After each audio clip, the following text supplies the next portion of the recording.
बिस्मिल्लाहिर्रहमानिर्रहीम। अस्सलामुअलैकुम। परदेसी न्यूज़ में खुशामदीद। मैं हूँ साजिद अली। कल सऊदी वज़ारत दाखिला ने हवाई सफ़र के हवाले से वैक्सीन का नया शर्त आयद कर दिया है।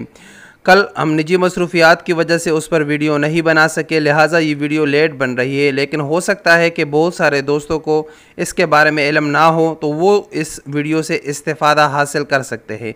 सऊदी वज़ारत दाखिला ने कल अहम ऐलान किया जिसमें बताया गया कि वो तमाम सऊदी शहरी जो सऊदी अरब से बाहर सफ़र करना चाहते हैं तो सफ़र से पहले उनको वैक्सीन के दोनों खुराक लेना लाजमी होंगे। ये ख़बर सिर्फ सऊदी शहरियों के लिए है और इसमें 3 कैटेगरी को लोगों को इस्तिस्ना हासिल है। उसमें है जो बच्चे जिनकी उम्र 12 साल से कम है, वो अफराद जिनको पिछले 6 महीने में कोरोना हुआ है और उससे वो शिफायाब हो चुके हैं। इसके साथ साथ वो अफराद जिन्होंने वैक्सीन का पहला डोज़ लिया है और उसके बाद उनको कोरोना हो चुका है, तो वो 3 कैटेगरी इससे मुस्तस्ना होंगे। बाकी जितने भी सऊदी शहरी हैं वो सऊदी अरब से बाहर सफ़र करेंगे तो उनको वैक्सीन के दोनों खुराक लेना लाजमी होगा।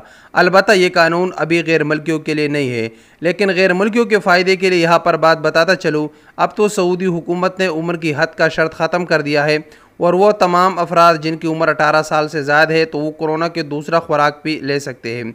तो अगर आपका भी इरादा है सऊदी अरब से अपने मुल्क सफ़र करने का या आपका इरादा नहीं भी है तो आप पर ज़रूरी है कि आप वैक्सीन के दोनों खुराक लाजमी लें ताकि आपको हेल्थ पासपोर्ट इशू हो जाए और आपको जो वैक्सीन सर्टिफिकेट है वो भी मिल जाए और आप कहीं सफ़र करना चाहते हैं या सऊदी अरब के अंदर भी जो 1 अगस्त से पाबंदियाँ लगने वाली है तो उस तमाम से आप पर असर ना पड़े। तो ये गैर मुल्कियों के लिए भी हमें आने वाले दिनों में हो सकता है कि गैर मुल्कियों के लिए भी ये कानून नाफिज कर दे कि वो गैर मुल्की जो सऊदी अरब में मुकीम है वो अगर बाहर सफ़र करना चाहते हैं तो उनको भी वैक्सीन के दोनों खुराक लेना लाजमी होगा। अस्सलामु अलैकुम वरहमतुल्लाहि वबरकातुहू।